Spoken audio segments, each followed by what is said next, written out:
All right, so who actually stayed for the whole event? Oh my God, you guys are awesome, man.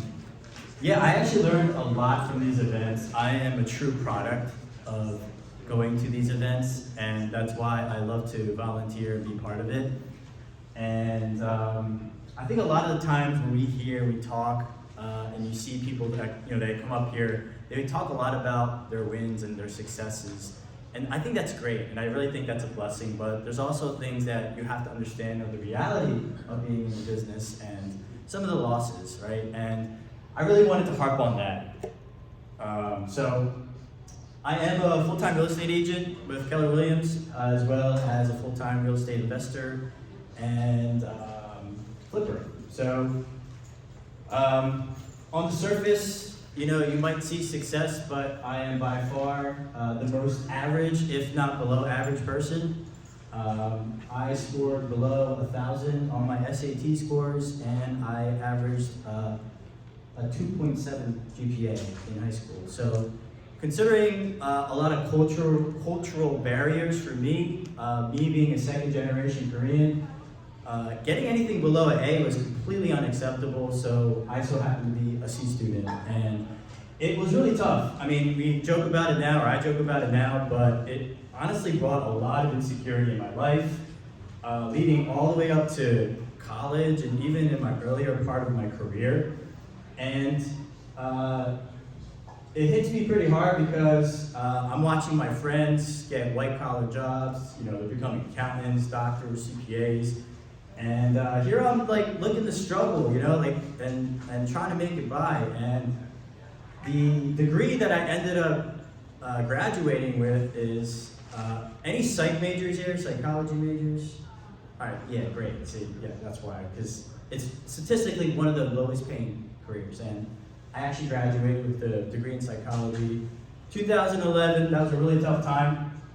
Not a lot of job openings, and the first job opening that I saw was in sales. So two of the hardest sales positions to take is, in my opinion, being a car salesman.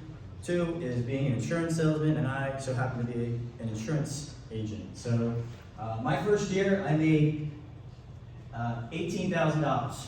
So that was my first job ever in sales, making $18,000. Now, I have a decade of over sales experience now, but that $18,000 was well worth it. And the reason why that is applied in real estate is because, guys, 15 years ago, I wouldn't be able to have this conversation. I would not even be courageous enough to come up here and talk to you and have this conversation with you, because I could not look in people's faces. I could not give a firm handshake.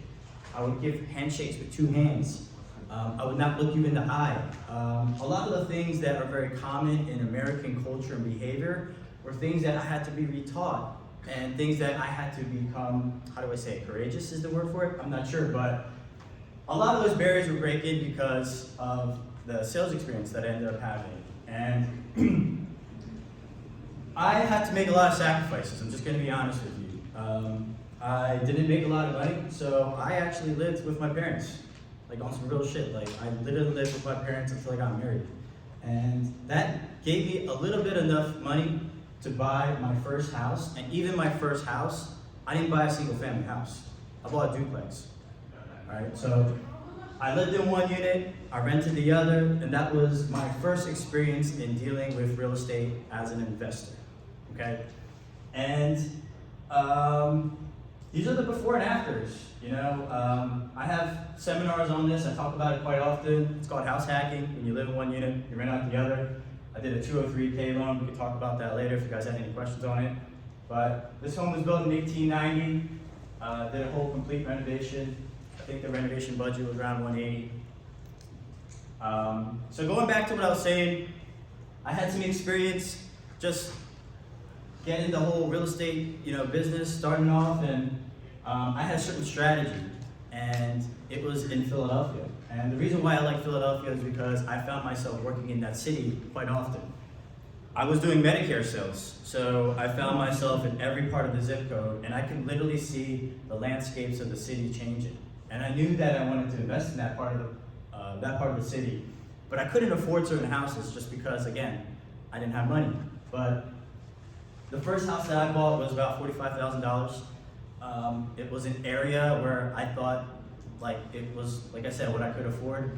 You guys are gonna laugh at me, but I bought $45,000, a house in Cobbs Creek. So Cobbs Creek now, you guys know, is it's a decent area. But I bought it for 45, put 30 into it. This is the house right here. So it's before and after, put about 30 grand. At the time, the ARV for that, after repair value, was I think anything between 125, 150. So I was like, shit, this is working out. I'm taking some money out, doing cash out refis.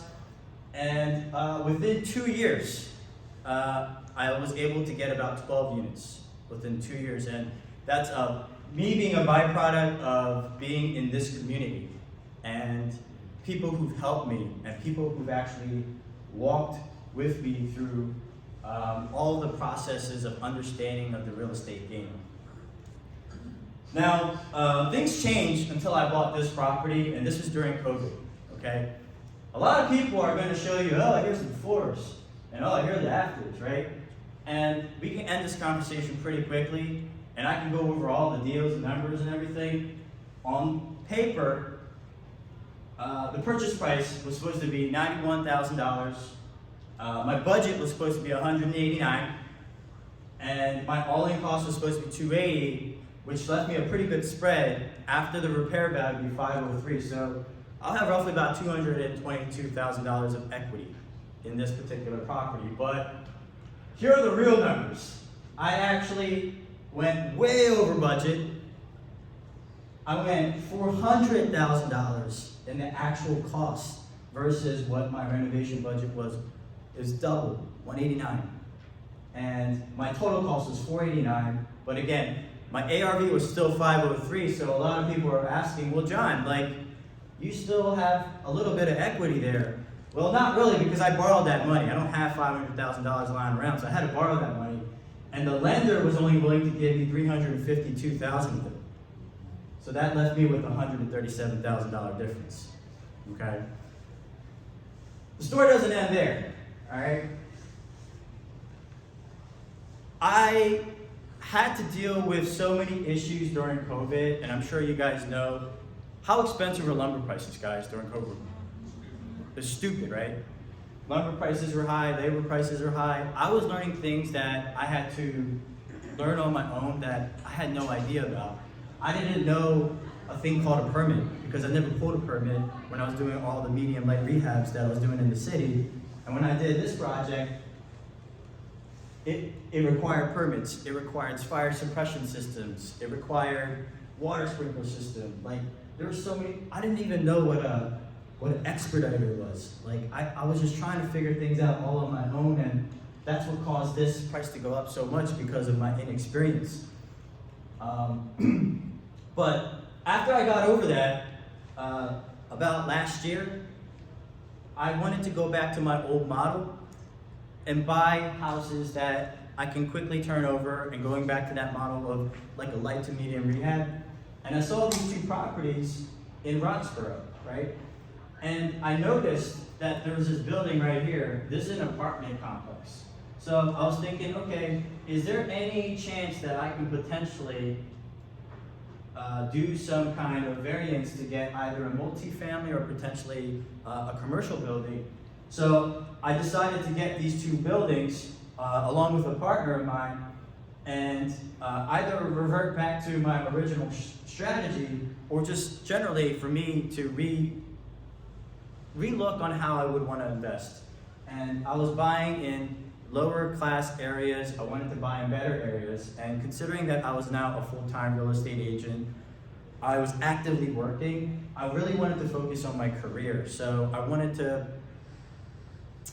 to buy something that was a little bit better for me to scale in my development, in my real estate investing. So as I was demoing both buildings, I noticed that the foundation was rotating, okay? And I hired an inspector, or I hired a structural engineer. I hired a structural engineer, and they said that regardless of what you do, this building is at the point of no return, it's gonna collapse, okay?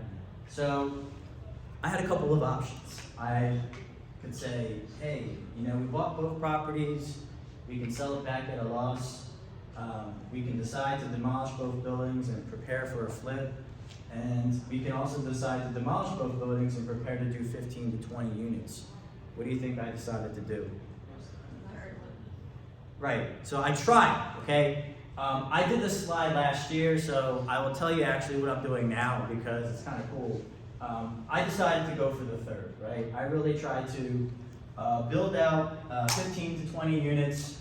I had to then convince the neighbor to sell me his house in order to do this project, which I spent about a year negotiating with him. It ended up not working, but now I'm currently deciding to just go back and preparing to flip. And this really taught me a lot because the simple rule for what I want to teach is that life isn't always black and white. And there is a saying, right? You never want to make the same mistake twice. And I have this little like Gus Fring, you guys remember that scene when, you guys watch Breaking Bad? I'm pretty sure you guys did, right? Yeah, okay, cool. So Gus Fring invites, what's that dude's name? He invites him into his kitchen and he tells him a simple saying like, hey, never make the same mistake twice. And honestly, I learned a lot. You know, I went to college and like this beats all the tuition that I paid in college based on what I learned from the mistakes that I made. And it was really a big difference in me and how I learned. And at the same time, you also want to make sure that your decisions need to be calculated. I really thought that there was some opportunity for this particular area, and real estate was never intended for you to do your work alone. You really want to build a tribe. And I work with so many people, right? I work with people who are in my community. I work with people who are in the real estate community. I train jiu-jitsu. I even work with people in the jiu-jitsu community. So the things that I feel attracted to, the same thing for you guys. You guys have your certain communities and really tap into them because that's what makes real estate so beautiful.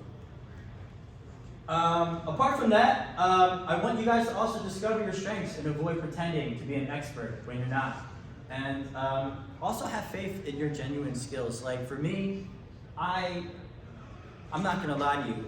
I thought I knew everything and I thought that I had a good system down and I got a little cocky, right? So then that's why I got into that multifamily and then I ended up paying for it. But it wasn't a decision that I regret. It was something that I ultimately learned.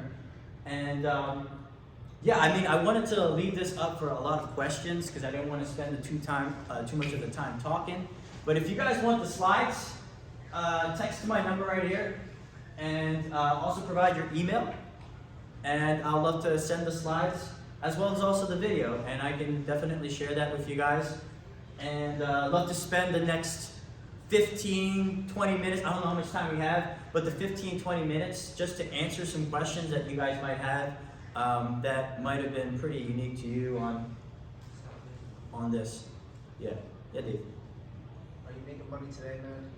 I'm making money today, doing well. Sad, yo, that whole thing got I'm making money today. I mean, one thing that I want to say, and I didn't mean, I forgot about this, is this is so important. It's like, you got to know what you're fighting for, right? So, when all this shit happened, my wife was pregnant, and now I have a 3-month-old son. And woo! Yeah, I know, you got to, like, count your blessings. Count your blessings. Thank you. Count your blessings, and we take a lot of things for granted. We do take a lot of things for granted, and, you know, this experience has taught me more than I've learned in high school, college, and I would love to share it with you. If you guys have any questions, I'd love to continue like answering some of them if you wanted to ask here. Yeah. So what do you do now? Do you have you still do these types of properties or? Yeah, so the question is, what do I do now? So yeah, I'm still a full-time real estate agent, and I'm actually working on this project here now. I'm working on this project now and doing new construction. So I'm actually getting renderings right now for new construction, and the model that I have, I'm actually thinking about changing it. So for me, it's not making about $1 million. For me, it's more about the quality of life, being with my family. I have a 3-month-old son, so I'm thinking about being more of a family person now. So I might even consider, and I've been toying with the idea of doing like short-term, like leasing Airbnbs outside of Philly, like in different cities. So like my first project, I'm looking at the Poconos, and then after Poconos, like South Carolina, some other areas. And again, it's just quality of life, you know? If I want to travel one place, I can go one place or another. What budget does it take to build you said you will build a single residential home, or it's multi-unit, like 10, 15 units? How much is it to build, and how much it would add to remove whole building? Yeah, so the question is, what's the budget for the single family or multi-family? Were you referring to this project, or are you referring to just my general project? Yeah, your project, you said you were going to demolish a building and Yeah, so this one, it's probably gonna cost about 40 grand to demolish both buildings. And then I was quoted roughly about $150 per square foot to build new construction. Okay. Is it complicated with permits? Is it complicated with permits? So I'm not gonna lie to you, this would be my first new construction. I did the 4-unit building, which wasn't new construction, but it pretty much almost was, because I had to go through that whole process of pulling permits and, you know, fire suppression systems, sprinklers, all of that is relatively the same as this. The only major difference is you're just demoing it. And there's a couple of other things, but I mean, once you get that far, it's not that much different. Okay. Yeah. So do you have a mentor now, so you can learn more and kind of like strategize, so you don't get into this position? Yeah, no, that's a good question. Yeah, so I actually, so like Nick is a good mentor. Albert, I don't know if you guys heard Albert speak. Albert is a good mentor of mine. And then also just the meetup groups themselves are a great place. It's a great place for you to bounce feedback with people, you know? And you kind of figure out what works best for you. And for me, it was honestly the single family game where I spend maybe $30,000 or $40,000 on renovation and then go in and out of a property within 30 days. And that's what I should have stayed at. But again, that was something that I deviated from, and now I'm not saying I'm paying for it, but I kind of am, you know what I mean? By learning how to do this, when technically I should have went with something that I was good at. Yes? Was the foundational issue not evident until you started opening things up? That's a good question. So was the foundation issue evident until I started opening things up? I don't think you can tell, but the house was it was a bit slanted. Bowing's the word. It was bowing. But I didn't think it was to the point where I had to completely tear down the whole entire house. And there were a couple instances where I sent contractors out to, get estimates and see if it's worth salvaging. But at that point, you might as well just demo the building, do the construction, and take your profits when you can. So that was my educated decision to do that. Yes. So once you're done, do you think you're gonna make money, break even, or have a loss? So based on my calculations at 150 square feet, I'm trying to actually go, so Manioc is notoriously known to have like 3,000 square feet with the 3-story rooftop type of house. But I don't want to risk doing that. So that's what I mean by calculating your risk, because if I don't get what I need, which is roughly about 700 grand for something like that, then I could be stuck with a house that's very expensive and lose a lot of money just renting it out.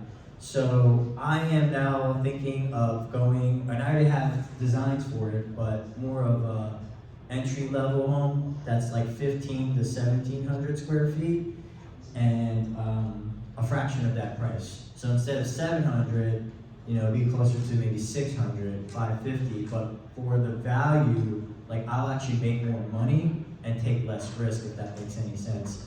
But I do take a little bit of risk of making a house that's not necessarily on the market. Does that make any sense? Like, a lot of the homes that are on the market that are new construction are actually a lot bigger in size.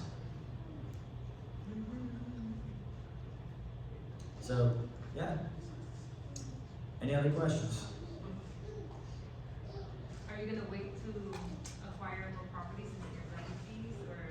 I'm always looking, to be honest with you. I'm always looking.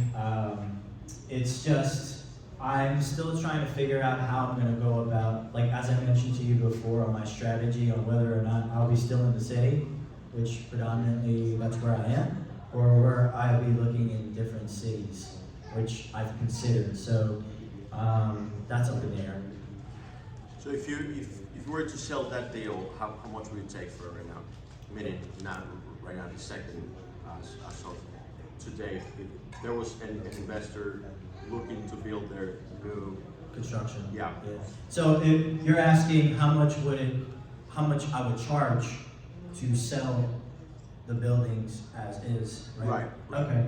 I mean, I would have to do the math, but based on that, like, I'll just give you the quick numbers of what it will cost me before I can even swing a hammer on it. Right. So, if it's 40 to demo, I went in at 137 a piece, so about Okay. 40 to demo. So that's 20 a piece. 20 to demo this side, 20 to demo that side. Okay. And then it's probably going to cost me another like $10,000 to $20,000 for drawings. Fair. So that's like the total all-in cost before I swing the hammer. Yeah. I don't know, from your REI contacts in Philly, is there like a poppin' neighborhood right now that's up in the rise that you guys are looking at? Yeah, like a poppin' neighborhood.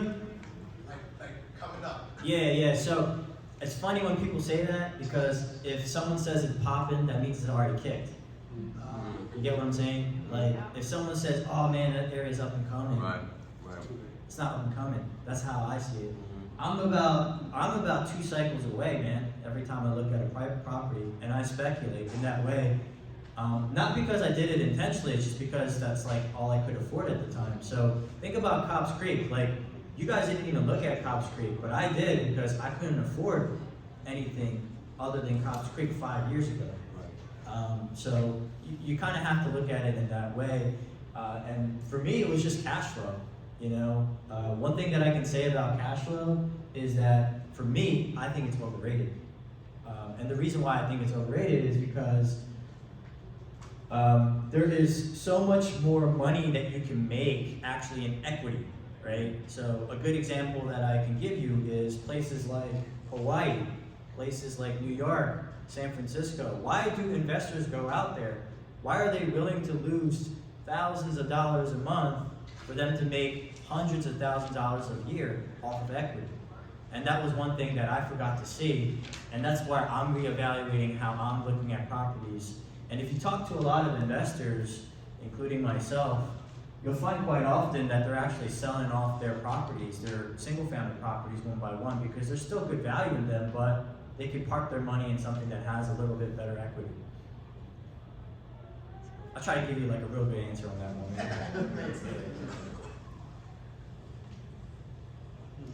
But yeah, I mean, if you guys have any other questions, I'll be hanging out here. I'll be chilling out here. I know that some of you guys have been here like all day, so really enjoy your time. Yeah, free to link up with me. My cell's here. If you texted me the slides and your email, I will send you the video that I recorded, and I will also send you the slides.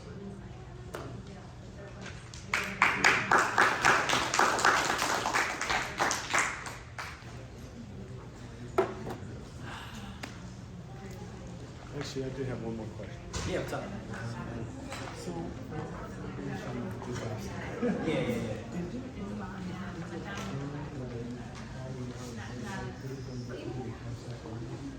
Catch it earlier? Yeah, like the only way that I could have caught it earlier was if I was given enough time to inspect it, which I wasn't. So there were other competing offers, and mine was the quickest. Like I offered quick, cash, close quick. Yeah, yeah. And there were people who actually offered higher than what I offered, but they wanted inspections. That was one of the things that I had to kind of take a risk on. So that's when I did like half of the risk. It wasn't a terrible deal per se, just because of the fact that vacant land sells for around anyway. It's just I have to spend a little bit down here. Yeah. And it's also on Ridge Avenue, which is on the busy. Yeah, man, I own about 6 units. It's right by the ice cream place. CNC. But I'm a full-time. It's closer to the manual side, like towards the city. So it's a good area. It's a good area. It's just like it's on Ridge. If it was on off street, then definitely. So if you go around the That's really, so that's your that's the road to see just starting. buildings in the world. Those are good areas, and I think a lot of the times, like I say, like people want to make like a certain X amount of dollars per house, cash flow. And honestly, it was like that. I was always about that. I didn't care where it was. And So it's new construction. I'm dealing with turnover, I'm dealing with bad tenants. Like, yeah, I mean, there's still equity in a lot of those homes, but it's So now it's been like it's been rough. equity side of the deal. I'm the owner. But that too, and you sometimes you just have to be creative. Looking up, I'm like here. Like with Susie Rose, with Get in touch with We're not looking at that yet. It's so much. It's a real estate is kind of like but it's really semi-stone. Like it doesn't get Yeah, and again, there's just a lot of ways you can skin a cat. I tried to. 5 years ago, I had a deal right You're awesome. Yeah, really appreciate it. Really appreciate it. You guys have Yeah, any like questions? like here, 5 years. I'm gonna send you exactly what you I don't know, because from here actually to showing It's a pleasure. It's a pleasure. Take care of yourselves. really nice. Yes. Hey, how are you? Good, how you doing? I'll slip in There here. actually got to Yeah, of course. Thank you, buddy. Yeah, of course. stay there to read for starters. So even there, you know, There's a lot of John Lee's out there. I heard. friends. Most of it, it's rentals. I'll probably do a fix and flip military or. So I'm like, okay, I need to go to that same event and reconnect with Yeah, that's a good question. So a lot of the times people will use like really different reasons. Yeah, I'm not So, it's so you want to figure out what the what the members' requirements are, and then go from there. So what I mean by that is, if they're willing to lend you 75% of what the house is worth, you got to find a house that's 75% the true value. So that's a general rule of thumb of where you want to start, and then the work best way to backwards. really grasp this is by or shadowing someone. When it comes to Yeah, I mean, like when I was like when I first started 5 years ago, I used to get like 65 cents to a dollar, and that's how I was able to get like 12 properties in 2 years. probably because it's a thing that nobody talked about in pre-construction. Honestly, I probably would have had more if I didn't do that 4 years ago. Yeah, that 4 years, 6 month drive. Nah. I made a few of those. But I learned a lot.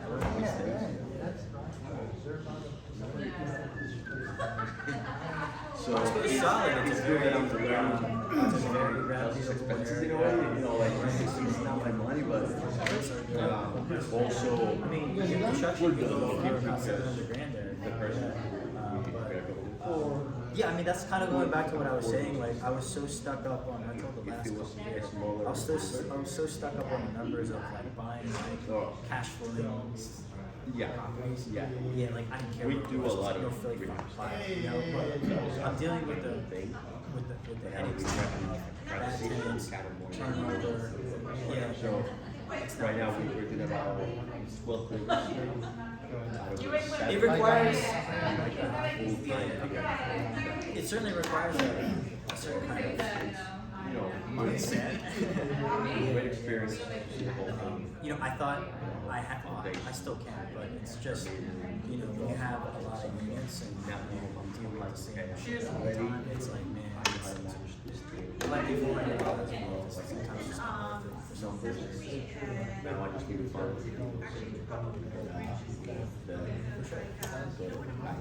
I was trying to hit a home run. I was negotiating with a neighbor of trying to buy his property. It didn't work out, but, it was calculated, I lost some money on it. I'm trying to recoup what I think. I hope so. Yeah, of course. Thank you for coming out. Good luck with everything. Other John, take care, buddy. Yeah, your John's Oh shit, okay, yeah. So they, Oh they yeah, have their yeah, okay. I didn't know you were coming. regular 8 You're right next to me. So when you walk into the space, Not in the country club. I live like. so to speak, I live in the crossing. I don't know. more expensive than what it actually is. Maximize and But dude, we're having a vacation Ria. another thing is Just right? registration. I'm You can starting buy late, so a February home that is this wide right here, It's right? a Thursday. But you don't know that there is a alley right here. Yeah, shoot me a text or whatever if you can make. If you can't make it that week, to either east side and south, the next month we should have one. making It's the in Bluebell, which is close. It's like 15 minutes away from me. wide. Yeah, it is. You can appreciate more when you bring it what Yeah, did you have any questions about the slide? you can attack.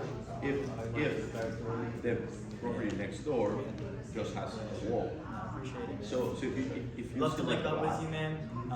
there's welcome to some the area, by the way. lots. Yeah.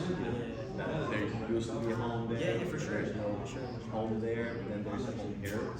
But then the home adjacent to that lot has no windows because it was attached to the home at one point. So if you actually are in that space, you can build all the way to that wall, yeah. So we built the lightest possible, tall as possible. Oh wow. And it is amazing. You know who Jasmine is? Yeah, you would be a good fit for her. She's from Philly, but she's like she's done You're the that's a major structural change. You are great. Is that makeup and stuff? What we can expand. Yeah, so she does like makeup for weddings. So there's a lot her bread and butter is actually there, you know. And if you actually can push back, you can solve She's in Philly, East Falls. So I was You say Contra, your school's in Contra, right? the only kind of like thoughts behind was Dude, the owner wanted to save I'm glad you came up. and to stone because you have holes. Yeah. Ring the bell down. Missionary work? She looks like she's in a village.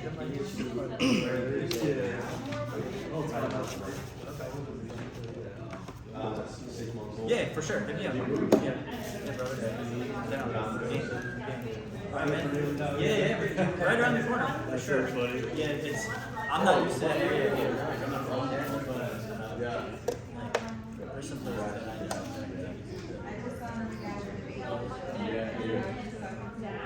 John, man, thanks for coming up, man.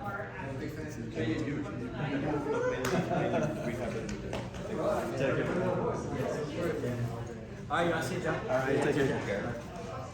Dude, are you still like buying houses?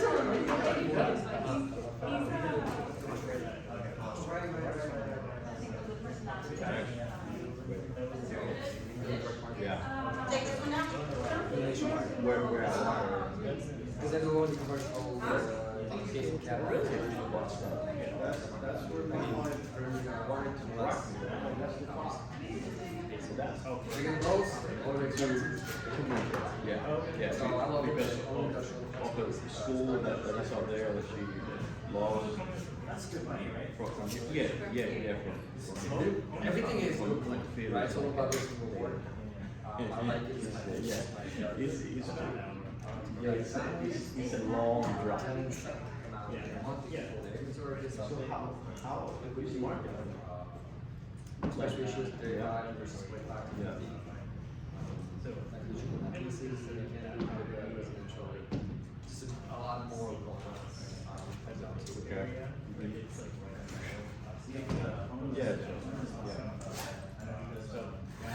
I don't know what the need for this. Based on experience there. So you're talking about the A-class, B-class facilities? So like So like climate control, it's like temperature. No, not fully that. It was the case because they were emphasizing climate control. When you go to Oh, because of that? well, technically because you can't control it. So what happens, you got a little bit of mold, you're saying climate control, but how do you control climate? You got move clouds. Bro, somebody wants $10 million for Red Bull because it doesn't Like, really swing back to get. Dude,